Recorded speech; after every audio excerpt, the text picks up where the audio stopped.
ಆತ್ಮೀಯ ವಿದ್ಯಾರ್ಥಿಗಳೇ, ನಾವು ಹಿಂದಿನ ತರಗತಿಯಲ್ಲಿ ಬ್ಲಡ್ ಗ್ರೂಪ್ ಪಾಠದ ಬಗ್ಗೆ ಅರ್ಧ ಭಾಗವನ್ನು ನೋಡಿದ್ವಿ. ಈಗ ಮುಂದುವರಿದ ಭಾಗವನ್ನು ನೋಡೋಣ. ಇಂದು ಬೆಳಿಗ್ಗೆ ಮಾಮೂಲಿನಂತೆ ಅಂಡಾಳಮ್ಮ ಅಡ್ಡಾಡಿ ಬರಲು ನಡೆದರು. ಪ್ರತಿದಿನ ಅರ್ಧ ಗಂಟೆ ವಾಕ್ ಮಾಡಬೇಕೆಂಬುದು ಡಾಕ್ಟರ್ರ ಸಲಹೆ. ಅದರಂತೆ ಹೋಗುವಾಗ ಹಿಂದಿನಿಂದ ಬಂದ ಹಸು ಅವರನ್ನು ಬೀಳಿಸಿತು. ಅಂಡಾಳಮ್ಮ ಮುಂದುಗಡೆ ಇದ್ದ ಚೂಪಾದ ಕಲ್ಲಿನ ಮೇಲೆ ಬಿದ್ದರು. ರಕ್ತಸ್ರಾವವಾಗಿ ಎಚ್ಚರ ತಪ್ಪಿದರು. ಕಂಡವರು ಬಂದು ತಿಳಿಸಿದಾಗ ವೀಣಾ, ಮನೆ ಆಳು ಸಿದ್ಲಿಂಗು ಜೊತೆ ಓಡಿ ಬಂದು ಆಟೋ ಹಿಡಿದು ಅವರನ್ನು ಆಸ್ಪತ್ರೆಗೆ ಕರೆತಂದರು. ಡಾಕ್ಟರ್ ಆಪರೇಷನ್ ಮಾಡಬೇಕು, ಓ ನೆಗೆಟಿವ್ ಬ್ಲಡ್ ಬೇಕು ಎಂದರು. ನೋಡಿ, ಇಲ್ಲೇನಾಯಿತು? ಆಂಡಾಳಮ್ಮ ಅಂದರೆ ಯಾರು? ಈ ಸಿದ್ಲಿಂಗು, ಆಂಡಾಳಮ್ಮ ಮತ್ತು ವೀಣಾ ಮತ್ತು ಶ್ರೀನಿವಾಸ್ ರಾಘವಾಚಾರ್ಯರು, ಒಬ್ಬ ಜ್ಯೋತಿಷಿ, ಅವರು ಎಲ್ಲರೂ ಒಂದು ಕತೆ ಇಲ್ಲಿದೆ. ಹಾಗಾದರೆ ಇಲ್ಲಿ ಅಂಡಾಳಮ್ಮ ಏನು ಮಾಡ್ತಾಯಿದ್ರು? ವಾಕಿಂಗ್ ಅಂತ ಹೋಗಿದ್ರು. ಪ್ರತಿದಿನ ಅರ್ಧ ಗಂಟೆ ಅವ್ರೇನು ಮಾಡ್ತಾಯಿದ್ರು? ವಾಕ್ ಮಾಡ್ತಾಯಿದ್ರು. ಅವರು ಇದನ್ನು ಡಾಕ್ಟರ್ ಸಲಹೆ ಮೇರೆಗೆ ಮಾಡ್ತಾಯಿದ್ರು. ಅದರಂತೆ ಹೋಗುವಾಗ ಹಿಂದಿನಿಂದ ಒಂದು ಹಸು ಅವರನ್ನು ಬೀಳಿಸ್ಬಿಡ್ತು. ಅಂಡಾಳಮ್ಮ ಬಿದ್ದದ್ದು ಯಾವುದರ ಮೇಲೆ? ಕಲ್ಲಿನ ಮೇಲೆ ಬಿದ್ದು ಅತಿ ಹೆಚ್ಚು ರಕ್ತ ಹೋಯಿತು. ಕಂಡವರು ವೀಣಾಳಿಗೆ ಮನೆಗೆ ಬಂದು ತಿಳಿಸ್ತಾರೆ. ಯಾರೋ ನೋಡಿಕೊಂಡು ವೀಣಾಳಿಗೆ ಬಂದು ತಿಳಿಸ್ತಾರೆ. ವೀಣಾ ಏನು ಮಾಡ್ತಾರೆ? ಅವರ ಮನೆ ಆಳಾದಂತಹ ಸಿದ್ಲಿಂಗು ಜೊತೆ ಆಟೋ ಹಿಡಿದು ಅವರನ್ನು ಆಸ್ಪತ್ರೆಗೆ ಕರೆತರ್ತಾರೆ. ಡಾಕ್ಟರ್ ಹೇಳ್ತಾರೆ, ಆಪ್ರೇಷನ್ ಮಾಡಬೇಕು, ಓ ನೆಗೆಟಿವ್ ಬ್ಲಡ್ ಬೇಕು ಅಂದರು. ಮುಂದೇನಾಯಿತು ನೋಡುವ. ವೀಣಾ ಆ ಕಡೆಗೆ ಬ್ಲಡ್ ತರಲೆಂದು ಆಟೋದಲ್ಲಿ ಹೊರಟಾಗ ಸಿದ್ಲಿಂಗು ಡಾಕ್ಟರನ್ನು ಕೇಳಿದ, ಬುದ್ಧಿ, ತಾವೇನು ಅಂದ್ಕೊಳ್ದೆ ಹೋದರೆ ಒಂದು ಮಾತು, ನನ್ನ ಪರೀಕ್ಷೆ ಮಾಡಿ, ಆಗೋದಾದರೆ ನನ್ನ ಬ್ಲಡ್ ತಗೊಳ್ಳಿ. ಆದರೆ ಅನುಮಾನಿಸಿದ ಡಾಕ್ಟ್ರು, ಆದರೆ ಏನು? ಬುದ್ಧಿ, ನಾನು ಅವರ ಮನೇಲಿ ಇರೋ ಆಳು. ಅವರು ಶಾನೇ ದೊಡ್ಡವರು, ತುಂಬ ಮಡಿ ಮಾಡೋರು. ನಾನು ಮಂಕ ಬುದ್ಧಿ, ಅಲ್ಲದೆ ನಾನು ಮಾಂಸ ತಿನ್ನೋನು. ನಾನು ರಕ್ತ ಕೊಡಬಾರ್ದಲ್ವಾ ಬುದ್ಧಿ? ವೀಣಾ ಬ್ಲಡ್ ಹುಡುಕ್ಲಿಕ್ಕೆ, ಮಗಳು ತಾಯಿಗಾಗಿ ಬ್ಲಡ್ ಹುಡುಕ್ಲಿಕ್ಕೆ ಆಟೋದೆಲ್ಲ ಹುಡುಕ್ತಾ ಇದ್ದಾಳೆ. ಇಲ್ಲಿ ತನ್ನ ಯಜಮಾನಿಯ ಸ್ಥಿತಿಯನ್ನು ಸಿದ್ಲಿಂಗಿಗೆ ನೋಡ್ಲಿಕ್ಕೆ ಆಗ್ತಾಯಿಲ್ಲ, ಹಾಳಾದಂಥ ಸಿದ್ಲಿಂಗಿಗೆ.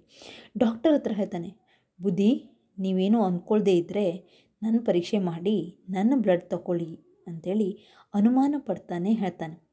ಆದರೆ ಡಾಕ್ಟ್ರು, ಮನೇಲಿರೋ ನಾನು ಆಳು ಅಂಥೇಳಿ ಸಂಶಯವನ್ನು ಹೇಳ್ತಾನೆ ಡಾಕ್ಟ್ರ್ ಹತ್ರ. ಶಾನೆ ಅವರು ದೊಡ್ಡವರು, ಅಂದರೆ ತುಂಬ ದೊಡ್ಡವರು, ಶ್ರೀಮಂತರು, ಮಡಿ ಮೈಲಿಗೆಯನ್ನು ಗೊತ್ತಿರೋರು. ನಾನು ಮಂಕ ಇದ್ದೇನೆ, ಅಲ್ಲದೆ ಮಾಂಸವನ್ನು ತಿಂತೇನೆ, ರಕ್ತ ಕೊಡಬಾರ್ದಲ್ವಾ ಅಂಥೇಳಿ ಕೇಳ್ತಾನೆ. ಆಗ ಡಾಕ್ಟ್ರ್ ಏನು ಹೇಳ್ತಾರೆ, ನೋಡಪ್ಪ, ಬದುಕಿಸೋಕೆ ಬೇಕಾಗಿರೋದು ರಕ್ತ. ಇಲ್ಲಿ ನಿನ್ನ ಜಾತಿ, ಮತ, ಅಂತಸ್ತು ಯಾವುದೂ ಬರೋಲ್ಲ. ರಕ್ತದಾನ ಎಲ್ಲ ದಾನಕ್ಕಿಂತ ಮುಖ್ಯ. ನೀನು ಅದೆಲ್ಲ ಯೋಚನೆ ಮಾಡಬೇಡ, ಬೇಗ ಬಾ, ಇಲ್ಲಿ ಬಾ ಅಂಥೇಳಿ ಡಾಕ್ಟ್ರ್ ಏನು ಹೇಳ್ತಾರೆ, ಸಿದ್ಲಿಂಗಿಗೆ ಬದುಕಿಸೋಕೆ ಬೇಕಾಗಿರೋದು ರಕ್ತನೇ ಹೊರತು ಯಾವುದೇ ಜಾತಿ, ಮತ, ಶ್ರೀಮಂತಿಕೆ ಅಲ್ಲ. ಹಾಗಾಗಿ ರಕ್ತದಾನ ಎಲ್ಲ ದಾನಕ್ಕಿಂತ ಶ್ರೇಷ್ಠವಾದದ್ದು. ನೀನು ಯೋಚನೆ ಮಾಡಬೇಡ, ನಿನ್ನ ಬ್ಲಡ್ ಟೆಸ್ಟ್ ಮಾಡ್ತೇನೆ ಬಾ ಅಂತೇಳಿ ಕರ್ಕೊಂಡು ಹೋಗ್ತಾರೆ. ಡಾಕ್ಟರ್ ಕರೆದು ಸಿದ್ಲಿಂಗು ಬ್ಲಡ್ ಚೆಕ್ ಮಾಡಿದರು. ಮ್ಯಾಚ್ ಆಯಿತು. ಅವನನ್ನು ಮಲಗಿಸಿ ಅವನಿಂದ ಬ್ಲಡ್ ತೆಗೆದು ನೇರವಾಗಿ ಅಂಡಾಳಮ್ಮನಿಗೆ ಬ್ಲಡ್ ಕೊಟ್ಟರು. ಡಾಕ್ಟ್ರೇ, ನನಗೊಂದು ದೊಡ್ಡ ಉಪಕಾರ ಮಾಡಬೇಕು. ನಾನು ಬ್ಲಡ್ ಕೊಟ್ಟೆ ಅಂತ ಅವರಾರಿಗೂ ಗೊತ್ತಾಗೋದು ಬೇಡ. ಸಿದ್ಲಿಂಗು ಕೈ ಮುಗಿದು ಕೇಳಿದ. ಡಾಕ್ಟರು ಮುಗುಳ್ನಕ್ಕು ಆಯಿತು ಎಂದರು.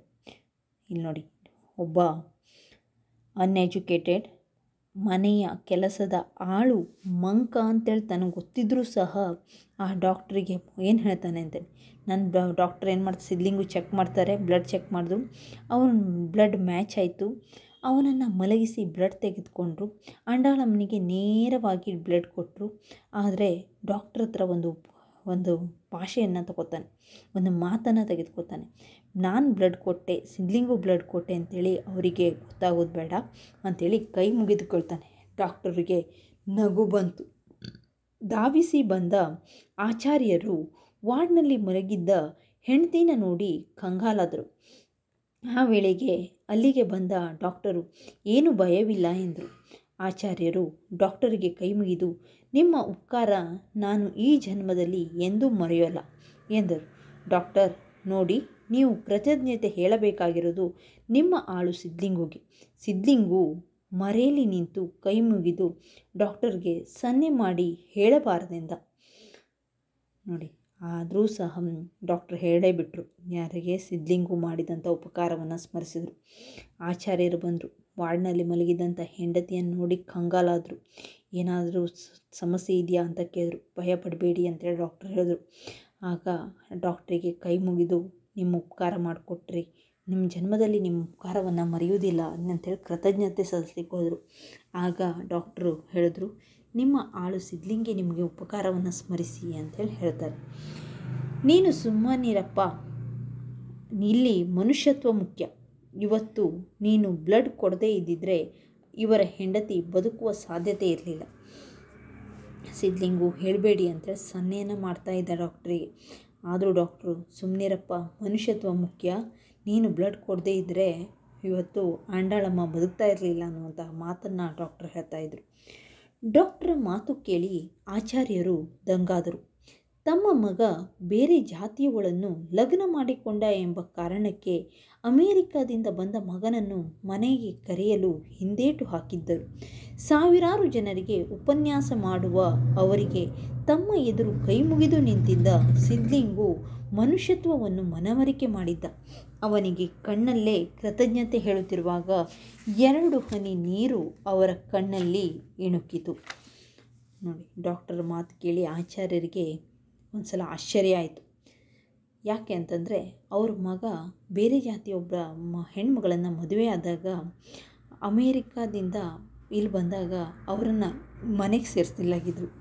ಯಾಕಂದರೆ ತಾನು ಸಾವಿರಾರು ಜನರಿಗೆ ಉಪನ್ಯಾಸ ಮಾಡುವವನು, ಜಾತಿ ಧರ್ಮದ ಬಗ್ಗೆ ನನಗೆ ನಂಬಿಕೆ ಇದೆ ಅನ್ನುವಂತಹ ವ್ಯಕ್ತಿಯಾಗಿದ್ದರು. ತಮ್ಮ ಎದುರು ಕೈ ಮುಗಿದು ನಿಂತಿದ್ದ ಸಿದ್ಲಿಂಗುನ ಮನುಷ್ಯತ್ವವನ್ನು ಮನವರಿಕೆ ಮಾಡಿಕೊಂಡ್ರು. ಅವರಿಗೆ ಕಣ್ಣಲ್ಲೇ ಕೃತಜ್ಞತೆಯನ್ನು ಹೇಳ್ತಿರ್ಬೇಕಾದ್ರೆ ಯಾರಿಗೆ? ಆಚಾರ್ಯರಿಗೆ ಕಣ್ಣಲ್ಲಿ ನೀರು ಸಹ ಬಂತು. ಧನ್ಯವಾದಗಳು.